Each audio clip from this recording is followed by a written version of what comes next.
Hello everyone. 1950s में जब countries नई नई आज़ादी एक्सपीरियंस कर रही थी, उस समय पे उनके पास बहुत सारे चैलेंजेस थे। एक चैलेंज था अपनी आज़ादी को बचाए रखने का, जिसमें दूसरी कंट्रीज उन पर अटैक कर रही थी, वॉर के किस्से आ रहे थे। अगर आप याद करें तो 1962 और 1965 में इंडिया ने भी वॉर्स लड़े हैं। दूसरा जो चैलेंज था, एक तो ये हो गया कि कंट्रीज को वॉर लड़ने पड़ रहे हैं। दूसरा चैलेंज था एग्रीकल्चर की प्रोडक्टिविटी कम होना। बार बार फेमाइंस आया करते थे, जिसके कारण, फेमाइंस मतलब भुखमरी, जिसके कारण पॉपुलेशन में बहुत बड़ा हिस्सा ही खत्म हो जाया करता था, डेथ बहुत होती थी। अब ऐसे में क्लियरली आपको समझ में आ रहा होगा कि वॉर के कारण भी खर्चे हो रहे हैं, एग्रीकल्चर का उत्पादन इतना नहीं हो रहा है, इस वजह से बाहर से इंपोर्ट करना पड़ता होगा। और इन सब में क्लियरली दिख रहा है कि एक नई कंट्री जो आज़ाद ही हुई है, उसके पास ज़्यादा रिसोर्सेस नहीं होंगे।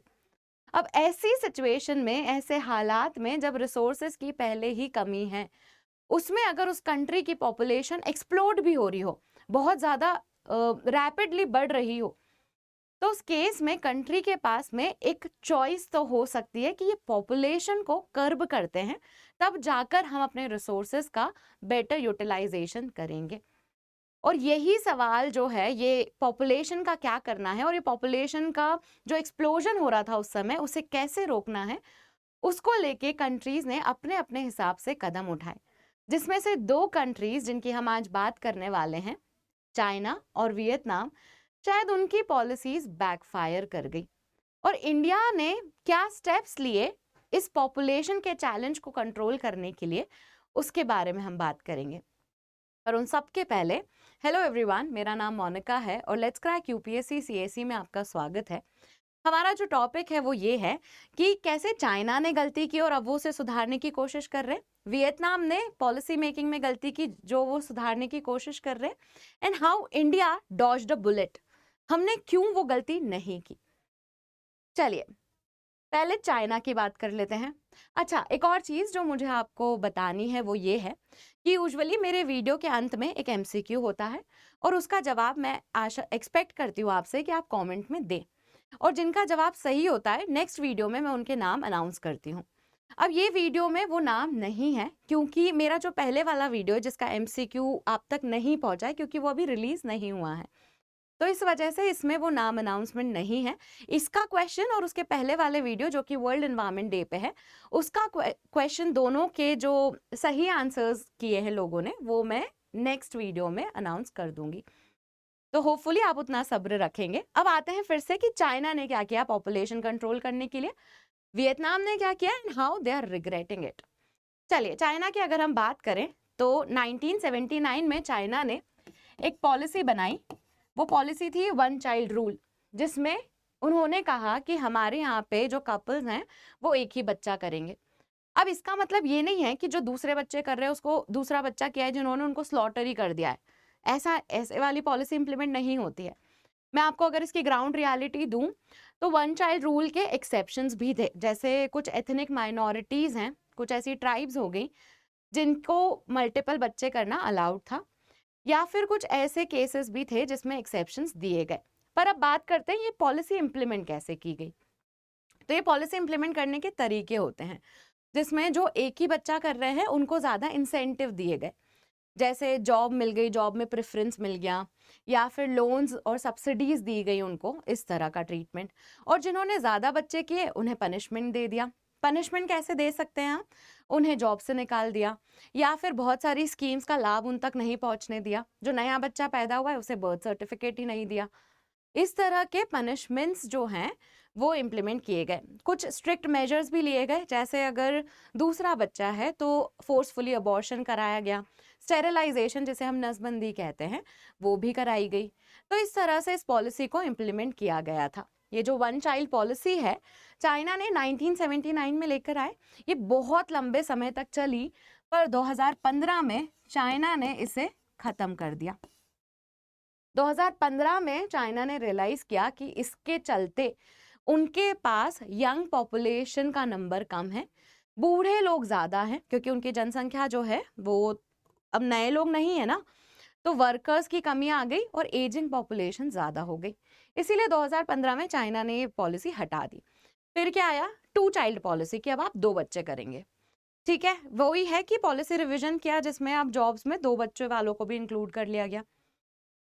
और 2021 में चाइना ने 3 चाइल्ड रूल भी लेकर आया कि अब आप 3 बच्चे भी कर सकते हैं। अब लोगों ने इस पे जम के क्रिटिसिज्म किया। आपको ऐसा लग रहा होगा कि ये तो अच्छी बात है, चाइना अपनी जनसंख्या बढ़ाने की कोशिश कर रहा है, पर लोगों ने क्रिटिसाइज इसको इस ग्राउंड पे किया कि अगर मैं रोल्स रॉयस नहीं खरीद रही हूँ 3, इसका मतलब ये नहीं है कि मेरे को लॉज की वजह से मैं नहीं खरीद रही हूँ। मैं 3 रोल्स रॉयस, जो कि बहुत महंगी गाड़ी है, वो इसलिए नहीं खरीद रही हूँ क्योंकि मैं अफोर्ड नहीं कर सकती हूँ।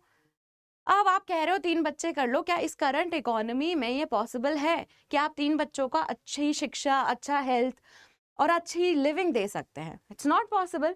इसीलिए इस पॉलिसी को बहुत क्रिटिसाइज भी किया गया कि अरे ऐसा नहीं है कि मैं नया 3 रोल्स रॉयस इसलिए नहीं खरीद रही हूँ क्योंकि लॉज ऐसा कहते हैं, इसलिए नहीं खरीद रही हूँ क्योंकि मैं अफोर्ड नहीं कर सकती हूँ। तो आप अमीरों को कहिए, वो कर सकते हैं ये सब चीजें, तो आप उनसे आशा रखिए। इस तरह से चाइना की ये जो 3 चाइल्ड पॉलिसी है उसे क्रिटिसिज्म भी मिला। अब वियतनाम के केस स्टडी पे आते हैं। वियतनाम ने भी 1988 में 2 चाइल्ड पॉलिसी लेकर आए जिसमें उन्होंने सेम ही मॉडल अपनाया कि 2 बच्चे ही करने हैं। 2 से ज्यादा बच्चे किए तो सैंक्शंस या फिर पनिशमेंट्स लगेंगे। कैसे? सब्सिडीज नहीं मिली, बर्थ सर्टिफिकेट नहीं दिया गया तीसरे बच्चे को, 2 बच्चों को होम लोन मिल रहा है, तीसरे बच्चे को होम लोन नहीं दे रहे हैं। इस तरह की पॉलिसीज का इम्प्लीमेंटेशन किया। 1988 से वियतनाम में 2 चाइल्ड पॉलिसी है जो कि अभी रिसेंटली 2025 में अबॉलिश कर दी गई। बहुत लंबे समय तक ये पॉलिसी बनी रही, इन 2025 में इसको अबॉलिश करना पड़ा। क्यों? वही प्रॉब्लम्स है, एजिंग पॉपुलेशन ज्यादा हो गई है, जो सेक्स रेशियो है वो बिगड़ गया है। अब आप क्या कर रहे हो, लोगों को बोल रहे हो 2 ही बच्चे करेंगे। अब इसमें सोसाइटी में वो लड़का बच्चे की प्रेफरेंस तो है ही ना, जो मेल चाइल्ड की प्रेफरेंस है वो तो है ही। तो इसीलिए क्या किया लोगों ने, अबॉर्शन कराना शुरू कर दिया सेक्स के बेसिस पे। तो फीमेल फीटिसाइड के रेट्स बढ़ गए, जेंडर रेशियो जो है वो वियतनाम में वो गड़बड़ हो गया। अब ये सब चीजें करेक्ट करने के लिए 2 चाइल्ड पॉलिसी अबॉलिश कर दी। ये जो वियतनाम की केस स्टडी है उसमें आप देखेंगे, अगर मैं स्टैटिस्टिकली बोलूं, क्योंकि अभी रिसेंट का ही मामला है तो इसमें स्टैटिस्टिक्स दिखा देती हूँ मैं। इनकी फर्टिलिटी रेट कितनी हो गई? 1.91 2024 में। 1.91 फर्टिलिटी रेट का मतलब है कि एक औरत को अपने रिप्रोडक्टिव ईयर्स में, मतलब कि 15 साल से 49 ईयर्स तक आप मान ले, तो एक औरत को अपने रिप्रोडक्टिव ईयर्स में इतने बच्चे पैदा होते हैं। नॉर्मली फर्टिलिटी रेट जो है वो इस तरह की आशा करती है कि हमारी पॉपुलेशन कम ना हो, उतनी ही बनी रहे, जिसे हम रिप्लेसमेंट रेट कहते हैं। तो फर्टिलिटी रेट इनका जो है वो 1.91 हो गया। सेक्स रेशियो की अगर हम बात करें तो 112 बॉयज हैं, 100 लड़कियां हैं। ये इम्बैलेंस आप देख सकते हैं, 112 बॉयज हैं और 100 लड़कियां हैं, तो सेक्स रेशियो भी गड़बड़ा आ गया। और इस वजह से वियतनाम अब पॉलिसी का करेक्शन कर रहा है। ये जो पॉलिसीज इन्होंने बनाई थी इसको लेके बहुत सारे इम्पैक्ट्स होते हैं जो यहाँ पे आप देख सकते हैं। एक एक करके बात करते हैं। सेक्स सिलेक्टिव अबॉर्शंस होते हैं क्योंकि लोग चाहते हैं कि लड़का ही हो। अब 2 ही बच्चे करने हैं, नहीं तो पनिशमेंट्स मिलेगी, इस वजह से वो सेक्स के बेसिस पे अबॉर्शन कराते हैं। जो अबॉर्शन इलीगल है जिन कंट्रीज में, उसमें क्या होता है, उसमें लोग इलीगल तरीके से अनसेफ अबॉर्शन करा लेते हैं। ये प्रॉब्लम है। सेक्स रेशियो जो है वो स्क्यूड हो जाता है, लड़के ज्यादा हो जाते हैं, लड़कियां कम हो जाती हैं। 4-to-1 सिंड्रोम क्या होता है? 4-to-1 सिंड्रोम जो है, देखो 3 जनरेशंस हैं, 4 ग्रैंड पेरेंट्स हैं, मतलब दादा दादी, नाना नानी, मदर फादर, 2 पेरेंट्स हैं और एक ही बच्चा है। अब ये बच्चे पे कितनी ज्यादा रिस्पॉन्सिबिलिटी है एल्डरलीज की। दादा दादी नाना नानी का भी ध्यान रखना है, मम्मी पापा का भी ध्यान रखना है। अब ये एक बच्चा है, अगर ये दोनों रिटायर हो गए हैं तो इसकी इनकम पे ही सबका हेल्थ केयर का खर्चा उठाना पड़ेगा। कितना बड़ा बर्डन है ये। और ये क्यों हो रहा है? क्योंकि आपने 1 चाइल्ड पॉलिसी लगा रखी है, 2 चाइल्ड पॉलिसी लगा रखी है, तो लोग कम है, वर्किंग पॉपुलेशन कम है, तो ये दिक्कत हो रही है। और ये जो पॉलिसीज है ना, ये कहीं ना कहीं काउंटर प्रोडक्टिव होती है, क्योंकि इसमें आप कपल को वो फ्रीडम देते ही नहीं है कि वो डिसाइड करें कि उन्हें कितने बच्चे करने। सरकार डिसाइड कर रही है। तो इसीलिए रिप्रोडक्टिव राइट्स जो है, जिसमें औरत को या कपल को डिसाइड करने का मौका मिले कि उन्हें कितने बच्चे करने, वो राइट उन्हें नहीं दिया गया। ये सारे इश्यूज हैं इस पॉलिसी को लेकर। अब इंडिया ने क्या किया है, इंडिया अपनी पॉपुलेशन को कैसे कंट्रोल कर रहा है? क्या इंडिया ने कभी 2 चाइल्ड पॉलिसी अपनाई है? अब आपके मन में, मतलब आप सोचिए इस बारे में, क्योंकि आपने इस तरह की कहावतें, इस तरह की चीजें तो सुनी है कि हम दो हमारे दो। तो ये वाली जो सेइंग है, इससे तो ऐसा लगता है कि कहीं ना कहीं तो इंडिया ने भी प्रमोट की है 2 चाइल्ड पॉलिसी। इसका आंसर मैं थोड़ी देर में दूंगी, पर उससे पहले मेरे पास एक अनाउंसमेंट है। ये अनाउंसमेंट अनअकैडमी के सब्सक्रिप्शन से रिलेटेड है, जिस पे अभी डिस्काउंट चल रहा है। 19,999 में आपको सब्सक्रिप्शन अवेलेबल हो जाएगा, जिसके साथ 12 महीने का एक्सटेंशन भी है। एनरोल करने के लिए आप मेरा कोड MM05 का इस्तेमाल कर सकते हैं। अगर आप ऑप्शनल लेने में इंटरेस्टेड हैं तो ऑप्शनल के भी हमारे बहुत सारे कोर्सेज हैं, जिसमें यहाँ पर मैं दिख रही हूँ आपको, सोशोलॉजी ऑप्शनल, इंडियन सोसाइटी और सोशल जस्टिस जैसे सब्जेक्ट्स मेरी एरिया ऑफ एक्सपर्टीज है। तो आप हमसे इसमें एनरोल करके आप वो कोर्सेज भी अवेल कर सकते हैं। ये बैचेस 12 जून से स्टार्ट हो रही हैं, और जो ऑप्शनल्स की लिस्ट है वो आप यहाँ देख सकते हैं। PSIR, pub ad, anthropology, geography, agriculture, maths, history और सोशोलॉजी। तो इसमें एनरोल कर सकते हैं आप। अब बात करते हैं कि इंडिया ने क्या कभी 2 चाइल्ड पॉलिसी इंप्लीमेंट की। तो to answer your question, national level पे हमने कभी भी 2 चाइल्ड पॉलिसी नहीं रखी है। नेशनल लेवल पे हमारे पास नहीं है 2 चाइल्ड पॉलिसी। मतलब ऐसा नहीं है कि पार्लियामेंट में ऐसा लॉ बनाया गया है कि 2 बच्चे ही करने हैं। स्टेट लेवल पे जरूर है। तो कुछ स्टेट्स हैं जिन्होंने इस तरह की चीजें इंप्लीमेंट कर रखी हैं। जैसे मध्य प्रदेश की हम बात करें तो मध्य प्रदेश में सरकारी नौकरी वालों को, उनको ही नौकरी दी जाती है जिनके 2 बच्चे हैं। तीसरे बच्चे पे वो पनिशमेंट्स हैं। तो ये इस तरह का प्रेफरेंस ट्रीटमेंट जो है वो मिलता है। आंध्र प्रदेश में भी इस तरह का नियम है। राजस्थान में भी है कि जो इलेक्टेड बॉडीज होती हैं या फिर पंचायत की जो पोस्ट होती हैं, उसमें 2 बच्चों वालों को ही दी जाती है। मतलब 2 या 2 से कम वाले जो परिवार हैं उन्हें ही, ज्यादा बच्चों पे वो पोस्ट नहीं दी जाती है। तो इस तरह से स्टेट्स ने अपने लेवल पे 2 चाइल्ड पॉलिसी इंप्लीमेंट कर रखी है। पर सेंट्रल लेवल पे अगर हम बात करें तो इस तरह की कोई चीज नहीं एग्जिस्ट करती है। इसकी मांगे जरूर हुई हैं, क्योंकि इंडिया ने भी एक फेज देखा था पॉपुलेशन एक्सप्लोजन का, तो इसकी मांग जरूर हुई है, पर इस तरह की सेंट्रल लेवल पे कोई पॉलिसी नहीं है। इनफैक्ट सुप्रीम कोर्ट में हमारी गवर्नमेंट ने आंसर भी दिया कि हम ये करना भी नहीं चाहते हैं।